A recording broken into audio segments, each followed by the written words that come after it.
പിന്നെ ആദ്യത്തെ ഡയലോഗ് കഴിഞ്ഞു, രണ്ടാമത്തത് കഴിഞ്ഞു. അത് മൂന്നാമത്തെ ആയപ്പോഴേ എനിക്ക് മനസ്സിലായി എൻ്റെ കയ്യിൽ നിന്ന് പോയെന്ന്.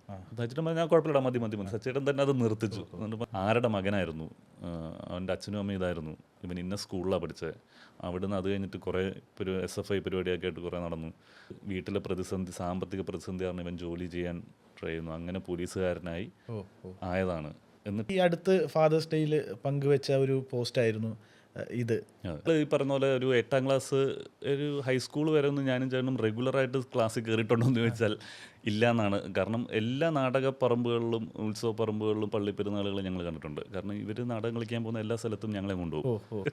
അല്ല, എനിക്ക് തോന്നുന്നു അതൊരു പുതിയൊരു അറിവായിരിക്കും. കാര്യം ഈ നാടകവണ്ടിയിലുള്ള യാത്രയും ഒക്കെ വേറെ എവിടെയും ഇൻ്റർവ്യൂവിലൊന്നും പറഞ്ഞു കേട്ടിട്ടില്ലാത്ത. ഇപ്പോൾ ആ സൗഹൃദം എങ്ങനെയാണ്?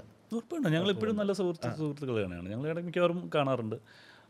ടൊവിനെ ഞാൻ ആദ്യം കാണുന്നത് തീവ്രത്തിൻ്റെ മകനായതുകൊണ്ട് കുറേ സിനിമകൾ അങ്ങ് ചെയ്യാം. സിനിമയിൽ എത്തിപ്പെടാൻ ചിലപ്പോൾ എളുപ്പമായിരിക്കും, പക്ഷെ നിലനിൽക്കുക എന്ന് പറയുന്നത് അത് തന്നെ, അത്രേ ഉള്ളൂ. എത്തിപ്പെടുക എന്ന സെൻസ് ഒരു സിനിമ അല്ലല്ലോ. എത്തിപ്പെടുക എന്ന് ഉദ്ദേശിക്കുമ്പോൾ നമ്മൾ ഒരു സിനിമ ചെയ്യാനല്ലോ നമ്മൾ.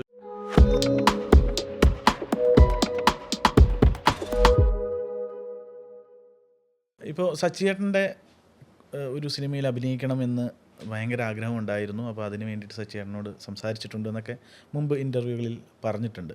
അപ്പോൾ സച്ചിയേട്ടൻ്റെ സിനിമകൾ എന്ന് പറഞ്ഞ പോലെ വേറെ ഏതെങ്കിലും സംവിധായകർക്കൊപ്പം അഭിനയിക്കണമെന്ന്, അല്ല സംവിധായകരുടെ സിനിമകളിൽ അഭിനയിക്കണം എന്ന് അങ്ങനെയല്ല, ഞാൻ സച്ചേട്ടനെ അങ്ങനെ ചോദിച്ചതെന്നല്ല പറഞ്ഞത്. അപ്പം ഞാൻ സച്ചേട്ടനെ ആദ്യം കാണുന്നത് പിക്കറ്റ് 43യുടെ ഷൂട്ടിന് ഞാൻ ഇവിടുന്ന് കാശ്മീരിലേക്ക് പോകുമ്പോഴാണ്.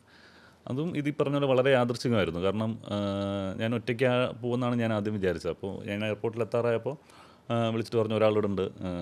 അപ്പോൾ അത് സച്ചിദാനന്ദനാണെന്ന് എനിക്കറിയില്ല. അപ്പം 2 ടിക്കറ്റാണ്. അപ്പോൾ സച്ചിദാനന്ദൻ ആണ് ടിക്കറ്റിലുള്ളത്. അപ്പോൾ എനിക്കിത് സച്ചിദാനന്ദനാണെന്ന് എൻ്റെ ഊഹം പോയില്ല. അപ്പോൾ വന്ന് കണ്ടപ്പോഴാണ് സച്ചിദാനന്ദനാണോ കൂടെ ഉള്ളതെന്ന് പറഞ്ഞിട്ട് ഞങ്ങൾ രാവിലെ ഒരു 6:30 എന്തോ ആണ് കൊച്ചിയിൽ നിന്ന് ഫ്ലൈറ്റ്. ഡൽഹിയിലെത്തുന്നു. അവിടുന്ന് പിന്നെ ശ്രീനഗർ ഫ്ലൈറ്റ്. ശ്രീനഗറിലെത്തി അവിടുന്നും എനിക്ക് തോന്നുന്നു ഒരു 3-4 മണിക്കൂർ ബൈ റോഡ് പോകണം ഈ ലൊക്കേഷനിലേക്ക് എത്താൻ. അപ്പോൾ ആ ഫുൾ ഡേ ഞങ്ങൾ 2 മാത്രമേ ഉള്ളൂ. അപ്പോൾ ഒരുപാട് കാര്യങ്ങൾ സംസാരിച്ചു. അപ്പം സച്ചിൻ്റെ വക്കീൽ കാര്യങ്ങളും നാടക കാര്യങ്ങളും അച്ഛനെയൊക്കെ അറിയാം, അച്ഛൻ്റെ കാര്യങ്ങളും അപ്പൂപ്പൻ്റെ കഥകൾ, ഞാൻ പഠിച്ച കാര്യങ്ങൾ. അപ്പോൾ അങ്ങനെ ഒരു ഡയറക്ടറിനേക്കാൾ ഉപരി ഭയങ്കര ഒരു സഹോദര തുല്യൻ എന്നുള്ളൊരു ഭയങ്കര ഒരു ബോണ്ട് ആ ഒരൊറ്റ ദിവസം കൊണ്ട് സച്ചിദാനായിട്ടുണ്ടായി. നമുക്ക് ഭയങ്കരമായിട്ടുള്ളൊരു ഫ്രീഡം തോന്നുന്ന, അല്ലെങ്കിൽ നമുക്ക് എന്തും പറയാം എന്ന് തോന്നുന്ന ഒരു ചേട്ടൻ തോന്നുന്ന ഒരു സംഗതി എന്തോ ഒരു സച്ചിൻ്റെ മാജിക്കാണ്. സച്ചിൻ്റെ അടുത്ത് സംസാരിക്കുന്നത് മനസ്സിലാവുള്ളൂ. അപ്പം അങ്ങനത്തെ ഒരു ഭയങ്കര ഒരു ബോണ്ടിങ് ഉണ്ടായിരുന്നു. അപ്പോൾ പക്ഷേ നെക്സ്റ്റ് ഡേ ലൊക്കേഷനിൽ സച്ചിനുണ്ട്. ഞങ്ങൾ അങ്ങനെ അധികം സംസാരിച്ചൊന്നുമില്ല. അവരെനിക്ക് അന്ന് അനാർക്കലിയുടെ ഡിസ്കഷൻ എന്തോ സച്ചിൻ അന്ന് വന്നത്. അപ്പോൾ അതിനുശേഷം അനാർക്കലി സിനിമ ഷൂട്ട് ചെയ്യുന്നു. ഇത് ഞാൻ തിയേറ്ററിൽ കാണുന്നു. എനിക്ക് ആ സിനിമ ഭയങ്കരമായിട്ട് ഇഷ്ടപ്പെടുന്നു. അതിനകത്ത് ഏതെങ്കിലും ഒരു ക്യാരക്ടർ ചെയ്യാൻ പറ്റിയിരുന്നെങ്കിൽ എൻ്റെ മനസ്സിൽ തോന്നിയതാണ്. അപ്പോഴും ഞാൻ അങ്ങനെ സച്ചിൻ്റെ അടുത്ത് ചോദിക്കാറില്ല. പിന്നെ വല്ലപ്പോഴും മെസ്സേജ് അയക്കും. അപ്പോൾ തന്നെ ചിലപ്പോൾ തിരിച്ച് വിളിക്കും, അല്ലെങ്കിൽ മെസ്സേജിന് റിപ്ലൈ വരാറുണ്ട്. അതും ഞാൻ സുഖമാണോ എവിടെയാണ് അങ്ങനെ കാര്യങ്ങളൊക്കെയാണ് ചോദിക്കാറ്. അങ്ങനെ എനിക്കൊന്ന് യൂട്യൂബ് റൂട്ടേഴ്സ് കഴിഞ്ഞിട്ടാണ്, ഏതോ ഒരു സിനിമ കഴിഞ്ഞിട്ട് ഏകദേശം ഒരു 4 വർഷത്തോളം ഞാൻ സിനിമകൾ ചെയ്തില്ല. മീൻസ് പറയുന്ന നല്ല സ്ക്രിപ്റ്റുകൾ വന്നില്ല. വന്ന സ്ക്രിപ്റ്റുകളൊക്കെ വളരെ കുറവായിരുന്നു അന്നത്തെ സമയത്ത്. അപ്പം അങ്ങനെ മൊത്തത്തിൽ ഒരു 4 വർഷത്തെ ഒരു ഗ്യാപ്പ് എനിക്ക് വന്നു. ഒരു ഡിറ്റാച്ച്ഡ് പരിപാടിയിലേക്ക് ഇങ്ങനെ നിൽക്കുകയാണ്. അപ്പോൾ അന്ന് എൻ്റെ കല്യാണം കഴിയുന്നു, പേഴ്സണൽ ലൈഫിൽ കല്യാണം കഴിയുന്നു, ഞാൻ ജോലി റിസൈൻ ചെയ്തത് ഓക്കെയാണോ, അപ്പോൾ അങ്ങനത്തെ ഡൗട്ട്ഫുള്ളായിട്ടൊക്കെ ഉള്ളൊരു പീരീഡായിരുന്നു. അപ്പം ഞാൻ ട്രിവാൻഡ്രത്തേക്ക് ഇതേപോലെ ട്രെയിനിൽ ഒറ്റയ്ക്ക് യാത്ര ചെയ്യുമ്പോഴാണ് പെട്ടെന്ന് എനിക്ക് എവിടുന്നോ എനിക്ക് തോന്നുകയാണ് സച്ചിനെ വിളിച്ചിട്ട് കുറേ നാളായല്ലോ. അപ്പോൾ ഞാൻ സച്ചിയുടെ ഹൗ ആർ യു എന്ന് ചോദിച്ചിട്ട് മെസ്സേജ് അയക്കുന്നു. ഞാൻ ട്രിവാൻഡ്രം ഇറങ്ങിക്കഴിഞ്ഞപ്പോൾ സച്ചിയുടെ എന്നെ തിരിച്ച് കോൾ ചെയ്തിട്ട് നീ എവിടെ ഉണ്ട്, എനിക്കൊന്ന് കാണണം എന്ന് പറഞ്ഞിട്ട് ഞാൻ കൊച്ചി വരാമെന്ന് പറഞ്ഞ് നെക്സ്റ്റ് ഡേ ഞാൻ കൊച്ചി വരുന്നു, വീട്ടിൽ പോകുന്നു. അപ്പോഴാണ് എനിക്ക് മനസ്സിലാവുന്നത് ഇവിടെ എന്തോ സിനിമ റീപ്രൊഡക്ഷൻ നടക്കുന്നുണ്ട്. അപ്പം അന്ന് ജയൻ ചേട്ടനും എല്ലാവരും ഉണ്ട് അവിടെ. അങ്ങനെ ഞാൻ ചെല്ലുമ്പോൾ സച്ചേട്ടൻ ഉറങ്ങാണ് ഉച്ച സമയത്താണ് ചെല്ലുന്നത്. അപ്പോൾ സച്ചേട്ടൻ നീ ഇരിക്കുക വെയിറ്റ് ചെയ്യുന്നു പറഞ്ഞ് സച്ചേട്ടൻ കുറച്ച് കഴിയുമ്പോൾ എഴുന്നേറ്റ് വന്നു. അപ്പോൾ ഞാൻ ക്ലീൻ ഷേവ് ചെയ്ത് അങ്ങനെ കുട്ടപ്പനായിട്ടാണ് ചെന്നത്. അപ്പോൾ സച്ചിൻ എന്നെ കണ്ടപാടെ അയ്യോ നീ വളർന്നില്ലേ ഇതുവരെ ചോദിച്ച. അപ്പോൾ സച്ചിൻ പറഞ്ഞ് ഇതിനകത്തൊരു പോലീസ് ക്യാരക്ടർ ഉണ്ടായിരുന്നു, അപ്പോൾ അതിന് നിന്നെ പറ്റുമോ എന്നറിയാനാണ് ഞാൻ നിന്നെ വിളിപ്പിച്ചത്. പക്ഷേ ഇത് നടക്കില്ല. അപ്പോൾ സച്ചിൻ അപ്പം തന്നെ മുഖത്ത് നോക്കി പറഞ്ഞു ഇത് പരിപാടി വർക്കാവില്ല, കാരണം ഒരു കോൺസ്റ്റബിൾ സാധനം ഇത് ഭയങ്കര പയ്യനായിപ്പോയി. അപ്പം ഞാൻ ഓൾറെഡി താടിയും മീശയൊക്കെ 2 ദിവസം മുന്നേ എന്തോ എടുത്തതേ ഉള്ളൂ. അപ്പോൾ ഞാൻ അപ്പം തന്നെ സച്ചിൻ്റെ ഫോട്ടോ ഉണ്ട്. സച്ചിൻ അങ്ങനെ അല്ലത് ഇതാണ് എൻ്റെ രൂപം എന്ന് പറഞ്ഞിട്ട്, അപ്പോൾ ഇതിനകത്ത് നല്ല താടിയും മീശയൊക്കെ ഉണ്ടല്ലോ, അപ്പോൾ നീ ഒരു കാര്യം ചെയ്യും ഒന്ന് കട്ട് ചെയ്യണ്ട ഇനി വെയിറ്റ് ചെയ്ത് നമ്മുടെ കയ്യിലെല്ലാം ഇത് രാജുവിൻ്റെയും ബിജു മേനോനും കൂടെ ചെയ്യുന്ന സിനിമയാണ് എന്നൊക്കെ പറഞ്ഞ് സച്ചേട്ടൻ കുറേ ഇങ്ങനെ നിന്നു. അപ്പോൾ സച്ചേട്ടൻ അപ്പോഴേ എൻ്റെ രൂപത്തിൽ സച്ചേട്ടൻ ഹാപ്പി ആയിരുന്നില്ല. അപ്പോൾ ചായ കുടിച്ചിട്ട് പോടാ എന്നൊക്കെ പറഞ്ഞിട്ട് അങ്ങനെ നിൽക്കുക. അങ്ങനെ ഞാൻ ചായ കുടിച്ചുകൊണ്ടിരിക്കുമ്പം സച്ചേട്ടൻ വീണ്ടും വന്നിട്ട് അതിൻ്റെ ഒരു ഔട്ട്ലൈൻ, അയ്യപ്പനും കോശിയുടെ ഒരു ഔട്ട്ലൈൻ ഇങ്ങനെ പറയുന്നു. എന്നിട്ട് അതിനകത്തൊരു സീനുണ്ട്, ഒരു ഈ സീനൊന്ന് വായിച്ചു നോക്കുന്നു. വന്നിട്ട് അതിനകത്ത് ആ സിനിമയിൽ ഞാൻ സി ഐനെ കയറി പേര് വിളിക്കുന്ന ഒരു സീനുണ്ട്, സതീഷ് എന്ന് വിളിക്കുന്നത്. അപ്പോൾ ആ സീനാണ് എനിക്ക് തന്നെ. അപ്പോൾ ഇതൊന്ന് വായിച്ചിട്ട് നീ ഒന്ന് വായിച്ച് നോക്കുമെന്ന് പറഞ്ഞിട്ട് ഞാൻ വായിക്കുന്നു. വായിച്ച് കഴിഞ്ഞപ്പോൾ നമുക്കിതൊന്ന് ഷൂട്ട് ചെയ്ത് നോക്കാം എന്നും പറഞ്ഞിട്ട് ജയൻചേട്ടനെ വിളിക്കുന്നു. ജയൻചേട്ടൻ ഫോണുമായിട്ട് വരുന്നു. അപ്പം ഈ ഒരു ഫ്രണ്ട് ഹാളിൽ കൗച്ചിൽ സച്ചിയാണ് ഇരിക്കുകയാണ്, ഞാനവിടെ നിൽക്കുകയാണ്. അപ്പോൾ ഈ പറയുന്ന പോലെ പഴയ ആ പേടി വീണ്ടും കയറി. കാരണം 4 വർഷമായി ഞാനൊരു ലൊക്കേഷനിൽ പോയി അഭിനയിച്ചിട്ട്. അപ്പം ഇതൊരു ഹാളിൽ ഇവരെല്ലാവരും നോക്കി നിൽക്കുകയാണ്. ഇത് എൻ്റെ അടുത്ത് പെട്ടെന്ന് അഭിനയിക്കാൻ പറയാം. അപ്പം ഓപ്പോസിറ്റ് സി ഐയുടെ ഡയലോഗ് സച്ചേട്ടൻ പറയുന്നുണ്ട്, ഞാനിത് തിരിച്ച് റിയാക്ട് ചെയ്യണം. അങ്ങനെ ആദ്യത്തെ ഡയലോഗ് കഴിഞ്ഞു, രണ്ടാമത്തത് കഴിഞ്ഞു. അത് മൂന്നാമത്തെ ആയപ്പോഴേ എനിക്ക് മനസ്സിലായി എൻ്റെ കയ്യിൽ നിന്ന് പോയെന്ന്. സച്ചേട്ടൻ പറഞ്ഞാൽ ഞാൻ കുഴപ്പമില്ല, മതി. സച്ചേട്ടൻ തന്നെ അത് നിർത്തിച്ചു. എന്നിട്ട് മതി കുഴപ്പമില്ല, ഞാൻ വിളിക്കാൻ തന്നെ, നമുക്ക് നോക്കാം എന്നൊക്കെ പറഞ്ഞിട്ട്. അപ്പോൾ എനിക്ക് മനസ്സിലായി സച്ചേട്ടൻ ഹാപ്പി അല്ല എന്നുള്ളത്. അങ്ങനെ എനിക്ക് അവിടെ നിൽക്കാൻ പറ്റില്ല. ഞാൻ അപ്പം തന്നെ അവിടെ നിന്ന് ഇറങ്ങി വീട്ടിലെത്തി. എനിക്ക് ഈ സാധനം ചെയ്യാൻ പറ്റാത്തതിൻ്റെ വല്ലാത്തൊരു വിഷമമുണ്ടായിരുന്നു. അങ്ങനെ എനിക്ക് ഈ സീൻ ഓർമ്മയുണ്ട്. അങ്ങനെ ഞാൻ വീട്ടിൽ പോയിട്ട് ഞാൻ എൻ്റെ റൂമിൽ ഒറ്റയ്ക്ക് ഇരുന്നിട്ടാണ് പിന്നെ ഇത് വീഡിയോ ഷൂട്ട് ചെയ്തിട്ട് ഞാൻ സജ്ജൻ അയച്ചു കൊടുത്തിട്ട് സജ്ജേട്ടാ എനിക്ക് അവിടെ, ഞാൻ ഒരു മെസ്സേജ് അയച്ചു, എനിക്ക് അവിടെ ചെയ്തത് ഒട്ടും വർക്കായില്ല, അത് സച്ചേൻ്റെ മുഖത്തുനിന്ന് എനിക്ക് മനസ്സിലായി, ഇതൊന്ന് പറ്റുമെങ്കിൽ ഇതൊന്ന് കണ്ടു നോക്കൂ എന്ന് പറഞ്ഞ് അത്ര അയച്ചുള്ളൂ. അതുപോലെ വൈകുന്നേരം അതിന് തിരിച്ചൊരു തംസപ്പ് റിപ്ലൈ ആണ് വന്നത്.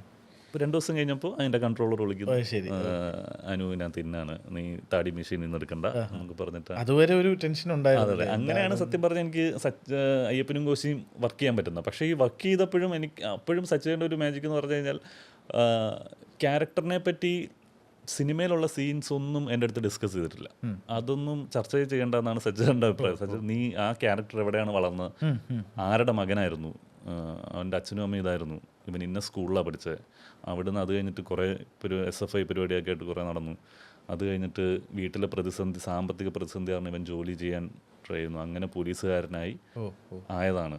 എന്നിട്ടാണ് ഇപ്പോൾ ഇവിടെ നിൽക്കുന്നത്. ഇവിടെ നിന്നാണ് ഇനി സിനിമ തുടങ്ങുന്നത്. ബാക്കി ബാക്ക് സ്റ്റോറി മുഴുവനും അങ്ങനത്തെ അത് ഒറ്റയിരുപ്പിനല്ല ഇത് പറയുന്നത്. ചിലപ്പോൾ നമ്മളൊരു ഷോട്ട് കഴിഞ്ഞിട്ട് വന്നിരിക്കുമ്പോൾ സുജിത്തിൻ്റെ മറ്റേ വേറൊരു സംഭവം ഉണ്ട് കേട്ടോ എന്നും പറഞ്ഞിട്ട് എന്തെങ്കിലും ഒരു കഥ പറയും. പഴയ എന്തോ ഒരു സിനിമയായിട്ട് യാതൊരു ബന്ധമില്ലാത്തൊരു കഥ. അപ്പോൾ നമുക്ക് ഇയാൾ എന്താണെന്നുള്ളൊരു സാധനം അറിയാതെ മൈൻഡിൽ ഇങ്ങനെ കിട്ടും. അത് പിന്നീട് നമ്മൾ ആലോചിക്കുമ്പോഴാണ് അത് ഭയങ്കര ഒരു വലിയൊരു ക്ലാസ്. അത് ക്യാരക്ടർ മോൾഡ് ചെയ്യുന്നതിന് ആയിരിക്കാം അത്. അപ്പോൾ എനിക്ക് ആ ചിന്തയിലുണ്ടായിരുന്നു. കാരണം അങ്ങനത്തെ ഒരുത്തൻ ഇവിടെ ഇങ്ങനെയല്ലേ റിയാക്ട് ചെയ്യുള്ളൂ എന്നൊരു തോന്നൽ നമുക്കും വരും. പ്ലസ് അച്ഛൻ്റെ സജഷനും കൂടെ ഉണ്ടാകുമ്പോഴത്തേക്ക് അത് നല്ല രസമായിട്ട് ചെയ്യാൻ പറ്റും. പിന്നെ എല്ലാ സീനിൻ്റെയും വോയിസ് ക്ലിപ്പ് ഉണ്ടായിരുന്നു. എല്ലാ സീനും സച്ചേട്ടൻ തന്നെ റീഡ് ചെയ്ത് ഒരു വോയിസ് ക്ലിപ്പ് നമുക്ക് എല്ലാവർക്കും അയച്ചു തന്നിട്ടുണ്ടായിരുന്നു. അപ്പോൾ നാളെ ഇന്ന സീൻ നമ്പറാന്ന് പറയുമ്പോൾ നമുക്ക് ആ വോയിസ് ക്ലിപ്പ് ആ നമ്പർ നോക്കി അതും കേട്ടിട്ടാണ് ഞങ്ങൾ ലൊക്കേഷനിലേക്ക് സീൻ വായിക്കും. അതായത് ഓരോ ക്യാരക്ടറിനും ഓരോ മോഡുലേഷനും സച്ചേട്ടൻ വായിക്കും. അത് ഇപ്പോഴും എൻ്റെ കയ്യിൽ കിടപ്പുണ്ട്. അത് ഭയങ്കര രസമുള്ളൊരു സാധനം. അപ്പം ഇതൊക്കെ ഭയങ്കരമായിട്ട് ഹെൽപ്പ് ചെയ്തിട്ടുണ്ട്. അപ്പം ഭയങ്കര ഒരു ക്ലാസ് ആയിരുന്നു സത്യം പറഞ്ഞാൽ അയ്യപ്പനും കോശിയിലും വർക്ക് ചെയ്തത്. അതാ ഞാൻ പറഞ്ഞത്. അപ്പം അങ്ങനെ ആഗ്രഹിച്ചതാണ് സത്യം പറഞ്ഞാൽ. വർക്ക് ചെയ്ത് കഴിഞ്ഞപ്പോഴാണ് സച്ചേൻ്റെ കൂടെ ഇനിയും വർക്ക് ചെയ്യണം എന്ന് എനിക്ക് ഭയങ്കരമായിട്ട് തോന്നിയിട്ടുണ്ട്. ബാക്കി നമ്മൾ ഓരോ സിനിമ കാണുമ്പോഴും എല്ലാ നല്ല സിനിമകൾ കാണുമ്പോഴും അവരോട്ട് വർക്ക് ചെയ്യാൻ ഭയങ്കര ആഗ്രഹമുള്ള.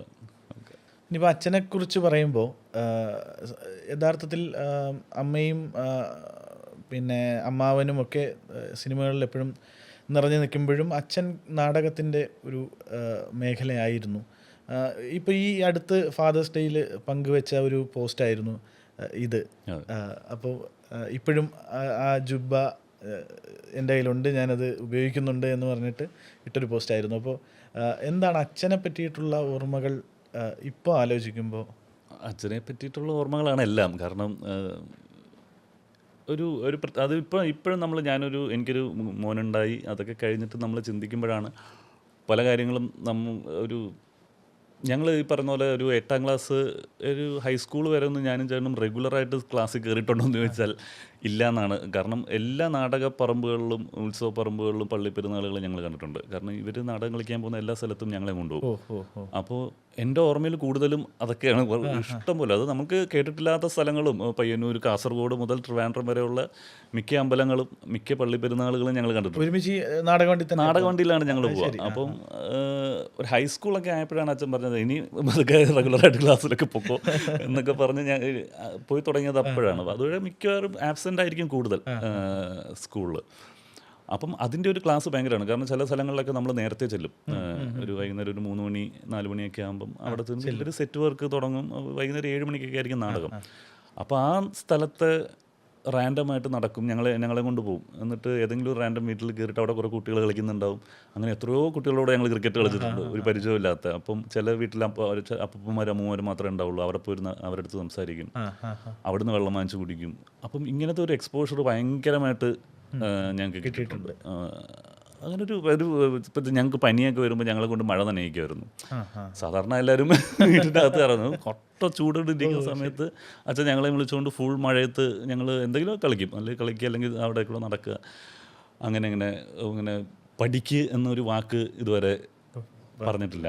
അപ്പം ഇങ്ങനത്തെ സാധനങ്ങളൊക്കെ ഒരു സെൽഫ് സ്റ്റാൻഡിങ് സാധനം നമുക്ക് വലുതായപ്പോഴാണ് ഓക്കെ നമുക്ക് എവിടെയെങ്കിലും കൊണ്ടിട്ടാലും നമുക്ക് ഒറ്റയ്ക്ക് സർവൈവ് ചെയ്യാൻ പറ്റും എന്നുള്ളൊരു ധൈര്യവും ഒക്കെ കിട്ടിയത് അവിടെ നിന്ന് തന്നെയാണ്. അപ്പോൾ അത് പറയാനാണെങ്കിൽ ഒരുപാടുണ്ട്. അല്ല, എനിക്ക് തോന്നുന്നു അതൊരു പുതിയൊരു അറിവായിരിക്കും. കാര്യം ഈ നാടകവണ്ടിയിലുള്ള യാത്രയും ഒക്കെ വേറെ എവിടെയും ഇൻ്റർവ്യൂവിലൊന്നും പറഞ്ഞു കേട്ടിട്ടില്ലാത്ത. ഇല്ലില്ല, കാരണം ഇപ്പോഴും ഞങ്ങളുടെ കയ്യിൽ ഫോട്ടോ ഉണ്ട്. ചേട്ടൻ 4 വയസ്സ് എന്തേ ഉള്ളൂ. റിഹേഴ്സൽ ക്യാമ്പിൽ പത്മനാഭസ്വാമി ക്ഷേത്രത്തിൻ്റെ അവിടെ എന്നെ തൊട്ടിൽ കെട്ടി നാടകവണ്ടിയിൽ ഇങ്ങനെ തൊട്ടിൽ കെട്ടി കൊണ്ടുപോകുന്നതൊക്കെ അങ്ങനത്തെ ഒരുപാട്. അങ്ങനെയാണ് എൻ്റെ ഓർമ്മകളെല്ലാം. അപ്പോൾ ഇതിനകത്ത് ഞങ്ങളുടെ നിർമ്മാണ നിർവഹണം എൻ്റെയും ചേട്ടൻ്റെ പേരാണ്. അച്ഛൻ്റെ സ്വന്തം ഇതാണല്ലോ. അപ്പോൾ ഞങ്ങൾ എല്ലാ ഉത്സവപ്പറമ്പിൽ ചെന്നിരിക്കുമ്പോൾ ഇത് അനൗൺസ് ചെയ്യും ആദ്യം, നാടകരചന ഇന്നാൾ എന്ന് പറയും. അപ്പം ഞങ്ങളുടെ പേര് വിളിക്കുന്നതിന് മുന്നേ ഞങ്ങൾ ഫ്രണ്ട് റോയിൽ പോയിട്ട് തറയിലിരിക്കും. തറയിൽ നിന്നിട്ട് പേര് വിളിക്കുമ്പോൾ ഞങ്ങളാണ്. അപ്പോൾ അങ്ങനത്തെ ഒക്കെ കുറേ രസമുള്ള കാര്യങ്ങളുണ്ട്. ഇപ്പം എന്നെങ്കിലും ഇപ്പം ഇത്രയും ചെറുപ്പകാലത്താണെങ്കിലും ബാല്യകാലത്താണെങ്കിലും നാടകത്തിൻ്റെയും സിനിമയുടെയും ഒക്കെ കാഴ്ചകളും അനുഭവങ്ങളും ഒക്കെ ഒരുപാടുണ്ടായിട്ടുണ്ട്. അപ്പോൾ എന്നെങ്കിലും ഒരു സിനിമ അല്ലെങ്കിൽ അത്തരത്തിലൊരു സംവിധാന മേഖലയിലേക്ക് കടക്കണമെന്നെങ്ങാനും ആലോചിച്ചിട്ടുണ്ടോ? ആഗ്രഹമുണ്ട്. അതായത് നല്ലൊരു സിനിമ ഉണ്ടാക്കുക എന്നുള്ളതാണ്. അത് ചിലപ്പം എഴുത്തായിരിക്കാം, ചിലപ്പോൾ അല്ലെങ്കിൽ ആ ഒരു ടീമിൽ എന്തെങ്കിലും ഒരു പാർട്ടായിരിക്കാം. അപ്പോൾ നമ്മളുടേതായിട്ടുള്ളൊരു സിനിമ വേണം, അങ്ങനെ ആഗ്രഹമുണ്ട്. നമ്മൾക്ക് ഒരുപാട് സുഹൃത്ത് വലയങ്ങളുണ്ട്. ഞങ്ങളങ്ങനെ ഇപ്പോൾ വിഷ്ണുരാഘവ് അവൻ സിനിമ ചെയ്തു, വാശി ചെയ്ത് അവനാണ്. ഇപ്പം ലവ് അണ്ടർ കൺസ്ട്രക്ഷൻ ചെയ്തു. അപ്പം നമ്മളൊക്കെ തുടങ്ങുന്നത് ഒരേ സമയത്താണല്ലോ. അപ്പം വിഷ്ണുവിൻ്റെ വീട്ടിൽ അല്ലെങ്കിൽ എൻ്റെ വീട്ടിലായിരിക്കും ഞങ്ങളുടെ എഴുത്തും പരിപാടികളൊക്കെ ഈ കഴിഞ്ഞ ഒരു 7-8 വർഷം മുന്നേയൊക്കെ. അപ്പോൾ ആ സമയത്തൊക്കെ ഞങ്ങൾ ഒരുപാട് ഷോർട്ട് ഫിലിംസും ആഡും ഒക്കെ ചെയ്തിട്ടുണ്ടായിരുന്നു. അപ്പോഴൊക്കെ ആഗ്രഹം ഇതാണ്, എഴുത്തും. അപ്പോൾ ഞാനും അവനും കൂടെ എഴുതും, അവൻ ഡയറക്റ്റ് ചെയ്യും, ഞാൻ അഭിനയിക്കും. അങ്ങനത്തെ ആയിരുന്നു നമ്മൾ ഷോർട്ട് ഫിലിംസൊക്കെ ചെയ്തത്. അപ്പം അങ്ങനത്തെ ആഗ്രഹങ്ങളുണ്ട്. നമ്മുടെ ഒരു വളരെ ക്ലോസ് സർക്കിളിൽ നിന്നൊരു നല്ലൊരു സിനിമ ഉണ്ടാവണം, ക്രിയേറ്റീവ് ആയിട്ട് എന്തെങ്കിലും ഉണ്ടാവണം, അതെന്തായാലും ആഗ്രഹമുണ്ട്. അത് ചെയ്യണം എന്ന് തന്നെയാണ് ആഗ്രഹം. ശരി. ഇപ്പം തുടക്കകാലത്ത് ഇപ്പം ടൊവിനോ എന്ന് പറയുന്ന ആക്ടറിൻ്റെ ഒരു തുടക്കകാല സിനിമകളുടെയൊക്കെ ഭാഗമായിരുന്നു അതിന് ചേട്ടനും വന്ന് ഉണ്ടായിട്ടുണ്ട്. ഇപ്പോൾ യഥാർത്ഥത്തിൽ ടൊവിനോ ഒരു വളരെ പ്രധാനപ്പെട്ട താരനിരയിലേക്ക് എത്തിപ്പെട്ടു. ഇപ്പോൾ ആ സൗഹൃദം എങ്ങനെയാണ്? ഉറപ്പാണ്, ഞങ്ങളിപ്പോഴും നല്ല സുഹൃത്തുക്കൾ തന്നെയാണ്. ഞങ്ങൾ ഇടയ്ക്ക് മിക്കവാറും കാണാറുണ്ട്. ടൊവിനെ ഞാൻ ആദ്യം കാണുന്നത് തീവ്രത്തിൻ്റെ നമ്മൾ സിനിമ ഓണായതിന് ശേഷമാണ്. അപ്പം ടൊവി ഇതേപോലെ രൂപേഷൻ്റെ അടുത്ത് അഭിനയിക്കാൻ അവസരം ചോദിച്ച് നടക്കുന്നു. അപ്പം നമ്മളെല്ലാവരും ഇങ്ങനെ അവസരം ചോദിച്ച് നടക്കുന്ന സമയത്താണ്. അപ്പം എനിക്ക് തോന്നുന്നു അവൻ അതിനകത്ത് AD ആയിട്ട് വർക്ക് ചെയ്തു. തീവ്രത്തിൽ AD ആയിട്ട് ടൊവി വർക്ക് ചെയ്തിട്ടുണ്ടായിരുന്നു. പക്ഷെ അഭിനയിക്കാനാണ് അവൻ വന്നത്. അപ്പം അന്ന് ഇതേപോലെ എനിക്കൊരു തമിഴ് പടത്തിൻ്റെ ഓഡിഷൻ എന്ന് പറഞ്ഞിട്ട് ഞാൻ ചെന്നൈയിൽ പോകുന്നു, ഒരു തമിഴ് പടം ഓഡിഷൻ ചെയ്യുന്നു. അപ്പോൾ അതിലേക്ക് സെലക്റ്റായി എന്ന് പറഞ്ഞിട്ട് അവർ സംസാരിക്കുന്നു. അപ്പോൾ ഏകദേശം ഒരേ സമയത്താണ് തീവ്രം ഷൂട്ട് ചെയ്യാൻ വെച്ചിരിക്കുന്ന ദിവസവും ഇതും ഏകദേശം ഒരേ കാലയളവിലാണ് തുടങ്ങുന്നത്. അപ്പോൾ എനിക്കിങ്ങനെ ഭയങ്കര കൺഫ്യൂഷൻ. അതിനകത്ത് ഒരു ലീഡ് ക്യാരക്ടറിലേക്കാണ് വിളിക്കുന്നത്, ഇതിൽ വില്ലനാണ്.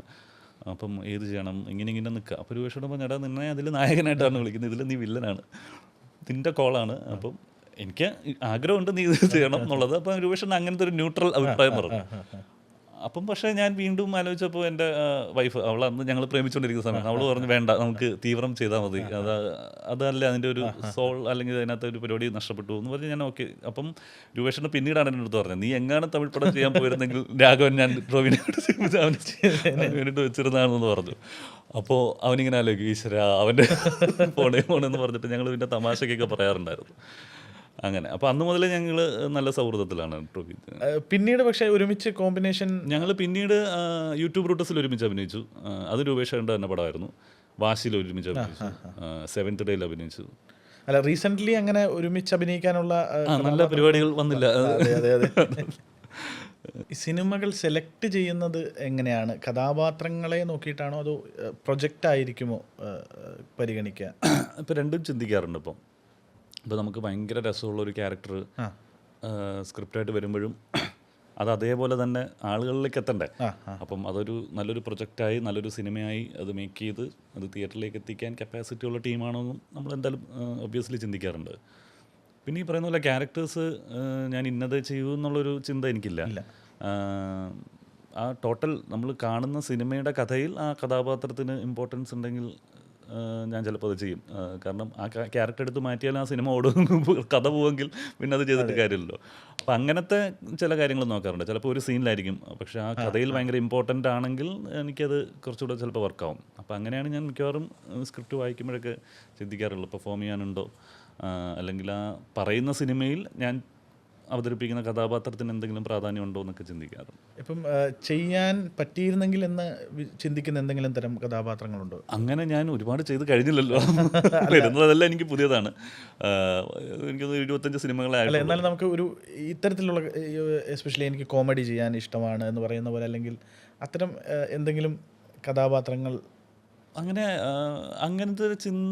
ചിന്തിച്ചിട്ടില്ല. കാരണം ഞാൻ ചെയ്യാത്തതെല്ലാം ചെയ്യാൻ ആഗ്രഹമുണ്ട്. ഞാൻ ഇതുവരെ ടച്ച് ചെയ്യാതെ വിട്ട ഏരിയകളൊക്കെ ഒന്ന് ട്രൈ ചെയ്ത് നോക്കണമെന്ന് ഇപ്പോൾ ആഗ്രഹമുണ്ട്.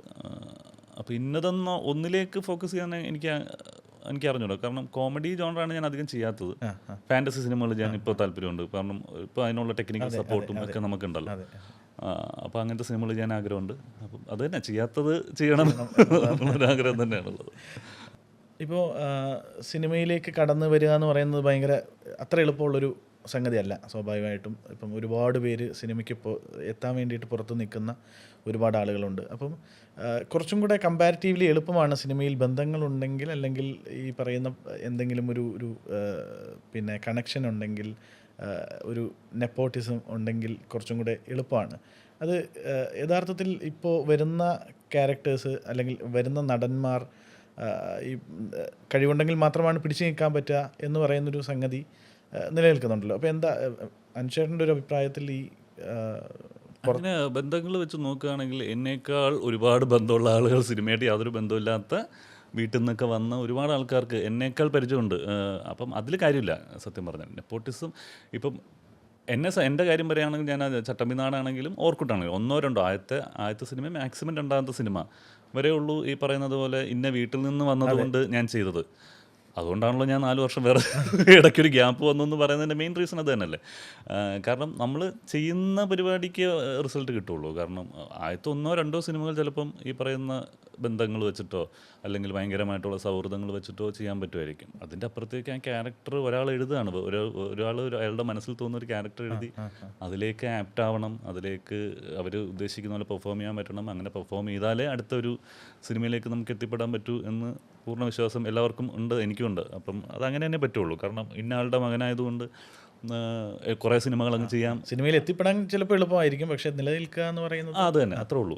എത്തിപ്പെടുക എന്ന സെൻസ് ഒരു സിനിമ അല്ലല്ലോ. എത്തിപ്പെടുക എന്ന് ഉദ്ദേശിക്കുമ്പോൾ നമ്മൾ ഒരു സിനിമ ചെയ്യാനല്ലോ, നമ്മളൊരു ജോലിയായിട്ട് ഏറ്റെടുക്കുക, നമ്മളുടെ ഒരു ഉപജീവന മാർഗമായിട്ട് തന്നെ തിരഞ്ഞെടുക്കുമ്പോൾ അതിന് സസ്റ്റൈനബിലിറ്റി എന്തായാലും വേണം. അതിനകത്ത് ഒരു കൺസിസ്റ്റൻ്റായിട്ട് നമ്മൾ ആ ഒരു ഫോക്കസും നമ്മളുടെ ഇഷ്ടം ഒരു വലിയ പ്രധാന ഘടകമാണ്. കാരണം ഒരുപാട് ആൾക്കാരെ ഞാൻ കണ്ടിട്ടുണ്ട് സിനിമയിലേക്ക് ഭയങ്കരമായിട്ട് ട്രൈ ചെയ്ത് ഞാനൊരു 5 വർഷം ട്രൈ ചെയ്യും, അത് കഴിഞ്ഞിട്ട് ഞാൻ 6ാമത്തെ വർഷം ഞാൻ അങ്ങനെ എനിക്ക് തോന്നുന്നില്ല. ചിലപ്പോൾ നാളെ ചിലപ്പോൾ നമുക്ക് ഓക്കെ ആവും, ചിലപ്പോൾ ഒരു 10 വർഷം ട്രൈ ചെയ്താലേ ചിലപ്പോൾ കിട്ടുള്ളൂ. അപ്പോൾ അതിനകത്ത് അങ്ങനെ ഒരു ടൈം ലിമിറ്റ് അവിടേക്ക് ഈ ഫിനാൻഷ്യൽ പരിപാടികൾ വരുമ്പോഴായിരിക്കും ചിലപ്പം അങ്ങനത്തെ ചിന്തകൾ വരുന്നത്. അവരെയും കുറ്റം പറയാൻ പറ്റില്ല. പക്ഷേ ഈ പറയുന്ന പോലെ ഇഷ്ടം എന്ന് പറയുന്നത് ഭയങ്കരമായിട്ടുള്ളൊരു ആ ഇഷ്ടം ഹോൾഡ് ചെയ്ത് വെക്കുന്നതും അതിന് വേണ്ടി ട്രൈ ചെയ്യുന്നതും അതാണ് എൻ്റെ ഏറ്റവും വലിയൊരു ഇമ്പോർട്ടൻറ്റ് പരിപാടി എന്ന് തോന്നിയിട്ടുണ്ട്. നമുക്ക് പല സ്ട്രഗിൾസ് വരുമ്പോഴും ഇല്ല എനിക്കിത് കിട്ടിയേ പറ്റൂ എന്നുള്ളൊരു ഒരു സാധനം വേണം. അത് ചിലപ്പോൾ കുറേ നാളെടുക്കും, ചിലപ്പോൾ പെട്ടെന്നായിരിക്കും. ഇപ്പം സിനിമയിലേക്ക് തീരെ പ്രതീക്ഷിക്കാതെ കടന്നു വന്ന ഒരാൾ എന്നുള്ള നിലയ്ക്കും ഇപ്പോൾ അതിനൊരു പ്രൊഫഷണൽ രീതിയിൽ മുന്നോട്ട് പോകുന്ന ഒരാളെന്നുള്ള നിലയ്ക്കും യഥാർത്ഥത്തിൽ ഈ ആൾക്കാർക്ക് സുപരിചിതനായിട്ടിരിക്കുക അല്ലെങ്കിൽ നമ്മുടെ മുഖം പരിചിതമായിട്ടിരിക്കുന്ന സിറ്റുവേഷനിൽ ഈ പറയുന്ന പിന്നെ പല കാര്യങ്ങളും കോംപ്രമൈസ് ചെയ്യേണ്ടി വരുന്നുണ്ട്. അതായത് നമ്മുടെ ഇഷ്ടത്തിന് പുറത്തു പോവുക, അല്ലെങ്കിൽ പബ്ലിക് പ്ലേസിൽ അത് നമ്മളുടെ ഒരു പേഴ്സണൽ സ്പേസ്. ഇപ്പം നമ്മൾ വീട്ടിൻ്റെ അടുത്തുള്ള എന്നും പോകുന്ന കടകളിൽ കുഴപ്പമില്ല.